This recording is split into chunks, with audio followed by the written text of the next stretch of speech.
RTE right to education 2009 act, భారత parliament చేసినటువంటి act ఇది. ఇది 1 ఏప్రిల్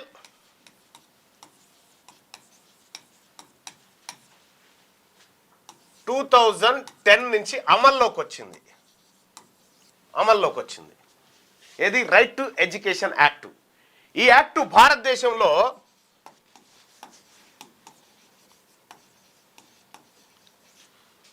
తొమ్మిది రాష్ట్రాల్లో అమలవుతా ఉంది.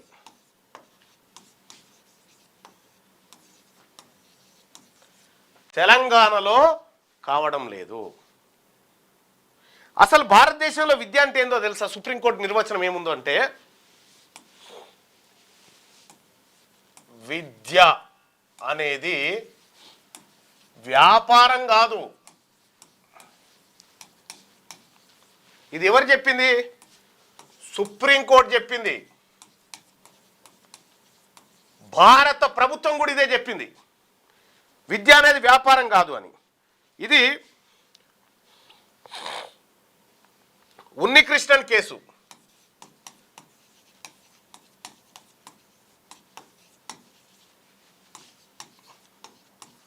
(1993) ఇదే మాట చెప్పింది. తర్వాత modern dental college case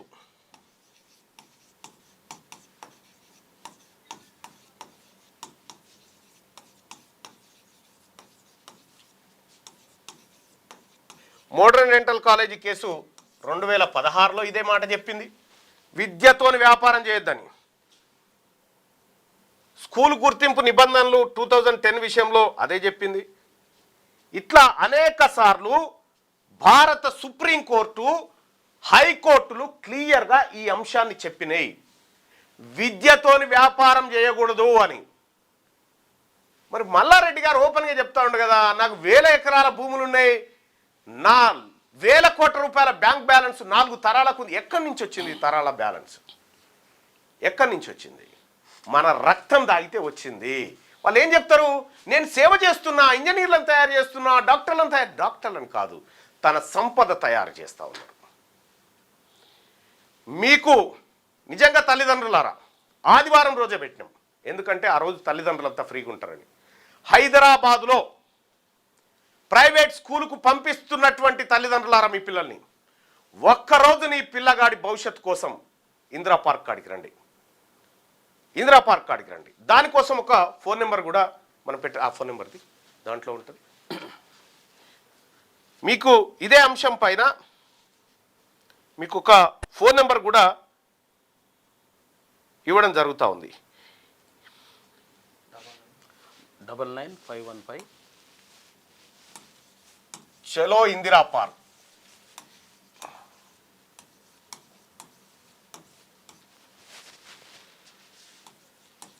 April 26, 2026 ఉదయం 11 గంటలకు.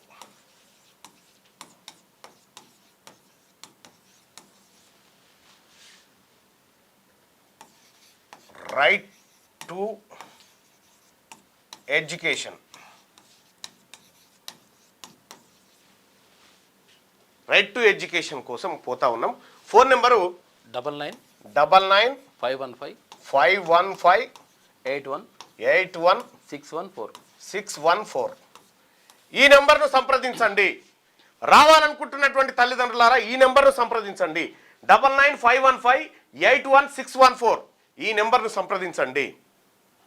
అలాగే తెలంగాణ రాజ్యాధికార పార్టీ జనరల్ సెక్రటరీ అయినటువంటి ఒట్టె జానయ్య గారి ఆధ్వర్యంలో ఈ కార్యక్రమాన్ని మొత్తం నిర్వహించబోతా ఉన్నాం. ఒట్టె జానయ్య గారి ఫోన్ నెంబర్ కూడా మీకు కావాలంటే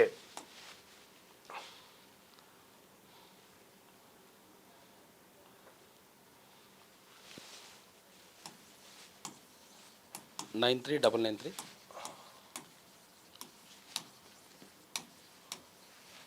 90 555 ఈ నెంబర్ కాల్ చేయొచ్చు. ఈ నెంబర్ లేదా ఈ నెంబర్ కాల్ చేయండి. ఆటో ఆటో నడుపుకుంటున్నటువంటి అన్న, కూరగాయలు అమ్ముకుంటున్నటువంటి అక్క, లేకపోతే సాధారణ ఉద్యోగిగా బతుకుతున్నటువంటి సోదరుడా, ఇది మన పిల్లల కోసం ఈ రాష్ట్రంలో జరుగుతున్న మొట్టమొదటి విద్యా ఉద్యమం. నేను భరోసా ఇస్తున్నా, దాన్ని ఇంప్లిమెంట్ చేసుకుందాం రండి. ఎందుకు కాదో చూస్తా, ఎందుకు ఈ చట్టం ఇక్కడ ఇంప్లిమెంట్ కాదో చూస్తా, ఎందుకు ఈ లక్షల ఫీజులు ఆగిపోవో చూస్తా, ఎందుకు మీ ఖజానా కొల్లబొట్టబోతుందో దాన్ని ఎందుకు ఆపకూడదో నేను చూస్తా. అందుకోసమే రండి, ఈ ఉద్యమంలో పాల్గొనండి. మీరు చేయాల్సింది ఈ నెంబర్లకు కాల్ చేయండి. అలాగే ఒకసారి ఈ అంశం మీద మీరు కూడా మీ కామెంట్స్ కూడా అడగడం జరిగింది.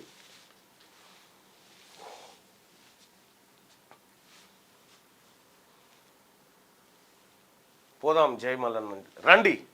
పల్లవి ఇంటర్నేషనల్ స్కూల్ సంగతి, అన్నిటి సంగతి చేద్దాం. ఇగో అన్న, మల్కా కొమరా 6th క్లాస్కి 85,000, బస్ ఫీ 33,000, 8th క్లాస్కి 94,000, బస్ ఫీ 33,000 వసూలు చేస్తూ ఉన్నారని చెప్తా ఉన్నారు.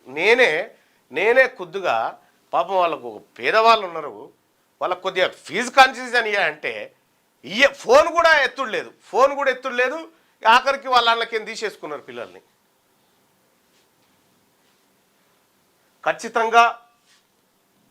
ఖచ్చితంగా మనమందరం కూడా ఆ రోజు కలవాల్సిందే, ఆ రోజు రావాల్సిందే.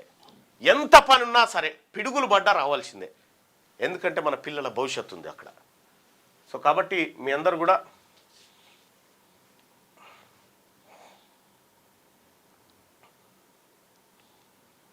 నెంబర్ గలవది అని చెప్పి, ఎందుకు గలవదా నువ్వు ట్రై చేయి ఫస్ట్. కలుస్తాయి నెంబర్లు ఎందుకు గలవాయి, కలుస్తాయి. సో అందరినీ కూడా ఆహ్వానిస్తూ ఉన్నాం. ఇక్కడ చాలామంది తల్లిదండ్రులు కూడా ఒక వీడియోల రూపంలో మాకు పంపించడం జరుగుతూ ఉంది.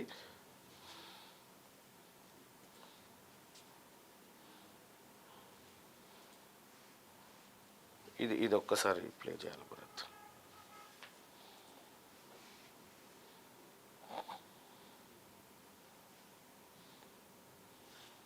ప్లే చేయండి.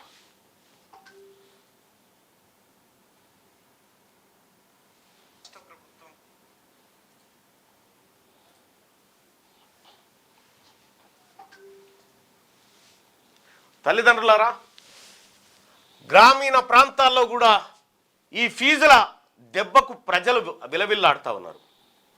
ఈ ఒక్క చట్టం వస్తే, ఈ చట్టం ఇక్కడ ఇంప్లిమెంట్ అయితే, ఆల్రెడీ చట్టం చేసింది, రెడీ ఉంది, ఇంప్లిమెంట్ చేయమని చెప్పడమే మిగిలింది. దాదాపు 17 సంవత్సరాల నుంచి అది ఇంప్లిమెంట్ చేయకుండా పక్కకు పెట్టారు, 17 ఏళ్ళ నుంచి. సో దాన్ని ఇలా మనం తీయాల్సిందే, దాని సంగతి ఏందో తేల్చాల్సిందే. చూడండి, ఒక్కొక్క మిత్రుడి బాధ చూడండి. నమస్కారం, నా పేరు బాదావత్ కిషోర్. మాది ఉమ్మడి వరంగల్ జిల్లా మారుమూల తండా. మా పిల్లలైనటువంటి పాప బాబు ఇద్దరిని నారాయణ స్కూలు మరియు కాలేజీలో చేర్పించడం జరిగింది. అట్టి ప్రైవేటు స్కూలు మరియు కాలేజీ అయినటువంటి నారాయణ సంస్థ వాళ్ళు అధిక ఫీజులు వసూలు చేస్తున్నారు. ఒక్కొక్కరికి గాను సంవత్సరానికి 2 లక్షల రూపాయలు వసూలు చేస్తున్నారు. నేను నిరుపేద కుటుంబం నుంచి కూలి పని చేసుకుంటున్నాను. ఇంత అధికమైన ఫీజులను కట్టలేకపోతున్నాను. తీన్మార్ మల్లన్న ఉద్యమానికి సపోర్టుగా ఉంటానని కోరుకుంటున్నాను. మరియు 26న ఇందిరా పార్కు వద్ద జరిగే సమావేశంలో పాల్గొంటానని మనస్ఫూర్తిగా కోరుకుంటున్నాను. నమస్కారం, నా పేరు సో ఇదేందో తెలుసుకుందాం. ఆ రోజు పెళ్ళిళ్ళు ఉన్నాయంటాం. నీ పిల్లల కంటే పెళ్ళిళ్ళు ఇంపార్టెంట్ అయితే చూసుకోరు. మరి నేనేం చేయలేను. పెళ్ళిళ్ళుంటే, తద్దినాలుంటే ఒకటి గుర్తుపెట్టుకోరు, పెళ్ళికి డిన్నర్ కూడా ఉంటుంది, అవసరమైతే చిన్నిందుకు పోవచ్చు. కానీ మన బిడ్డల భవిష్యత్తును మీరు దృష్టిలో పెట్టుకొని రండి. తల్లిదండ్రులందరికీ కూడా రిక్వెస్ట్ చేస్తూ ఉన్నా, ఇక మళ్ళీ రాదు ఈ అవకాశం. ఈ కార్పొరేట్ విద్యా వ్యవస్థ పైన తల్లిదండ్రులు విజయం సాధించేటువంటి రోజు కావాలి. ఆ రోజు మీరందరూ రండి. నేను కూడా అసెంబ్లీలో మాట్లాడినా భాయ్సాబ్, నేను అసెంబ్లీలో మాట్లాడినా సభ సమాధానం చెప్పలే. మీదికెళ్ళి ఆ సభలో కూర్చున్నటువంటి కార్పొరేట్ విద్యా వ్యాపారులందరూ నా మీదకి దాడి చేసేంత ప్రయత్నం చేసేది. ఈ రాష్ట్ర ప్రభుత్వం ఇక్కడ ఇంప్లిమెంట్ చేయబోతా ఉందా లేదా అనేది ఒకటి సార్. రెండోది, రైట్ టు ఎడ్యుకేషన్ యాక్ట్ ఒకటి ఉంది సార్, అది 2009 అనుకుంటా, మేబీ మా శ్రీపాల్ రెడ్డి గారు 2009 రైట్ టు ఎడ్యుకేషన్ సార్. అది ఇప్పటి వరకు కూడా ఇంప్లిమెంట్ చేయలేదు సార్. గతంలో కాంగ్రెస్ పార్టీ విపక్షంలో ఉన్నప్పుడు అప్పుడు ఎవరు అపోజిషన్ లీడర్గా ఉన్నటువంటి బట్టి విక్రమార్క గారు మాట్లాడడం జరిగింది సార్. ఆయన మాట్లాడుతూ మేము రైట్ టు ఎడ్యుకేషన్ ఇంప్లిమెంట్ చేస్తాము, ఈ ప్రభుత్వం ఇంప్లిమెంట్ చేయట్లేదు అని చెప్పింది సార్. మన ప్రభుత్వం అధికారంలోకి వచ్చి 2 సంవత్సరాలు అయింది సార్. మరి రైట్ టు ఎడ్యుకేషన్ పాలసీని ఇంప్లిమెంట్ చేస్తారా? ఆ పాలసీని పక్కకు పెట్టారు, ఈ పాలసీ కూడా ఏమైనా పక్కకు పెట్టే ఉద్దేశం ఈ ప్రభుత్వానికి ఉందా అనేది నా చిన్న మనవి. అంజిరెడ్డి, ఈ రాష్ట్ర ప్రభుత్వం ఇక్కడ ఇంప్లిమెంట్ పెట్టాలి.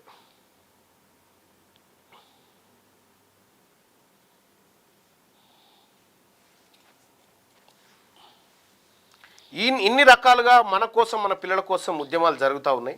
కాబట్టి మీరు కనీసం తల్లిదండ్రులారా బాధ్యతతో ఆ రోజు రండి. ఎవరి టిఫిన్ బాక్స్ వాళ్ళు పెట్టుకొచ్చుకోర్రి, ఎవరి అన్నం ఉంటే వాళ్ళు తెచ్చుకోండి. కానీ ఈ ఉద్యమం జరగాల్సిందే. ఇది పేద వర్గాల కోసం జరుగుతుంది. మనల్ని మనం రక్షించుకోవడం జరుగుతున్నటువంటి ఉద్యమం ఇది. చట్టం తయారైనాక ఇంప్లిమెంట్ చేయడం కోసం కార్పొరేట్ శక్తులు ఆపుతా ఉన్నాయి. 100 కోట్ల రూపాయల డొనేషన్లు రాజకీయ పార్టీలకి ఇచ్చి ఆపుతా ఉన్నాయి కదా. మనం ఎందుకు చేయకూడదా? మనం ఎందుకు ఇంప్లిమెంట్ చేయకూడదు? ఇది రావాల్సిందే, చేయాల్సిందే. రండి, ఏదైతే అదైతుంది, రండి. అలాగే ఇక మిగతా అంశాలు కూడా మన సుదర్శన్ అందించే కంటే ముందు ఈ వీడియో కూడా ఒక్కసారి చూడండి.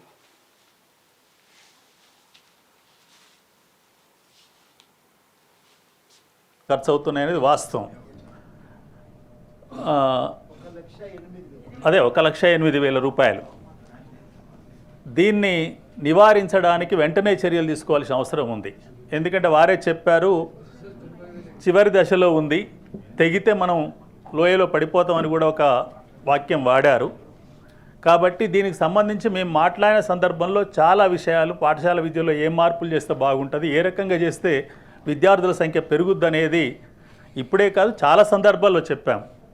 నేనైతే పుస్తక రూపంలో కూడా ఇచ్చాను.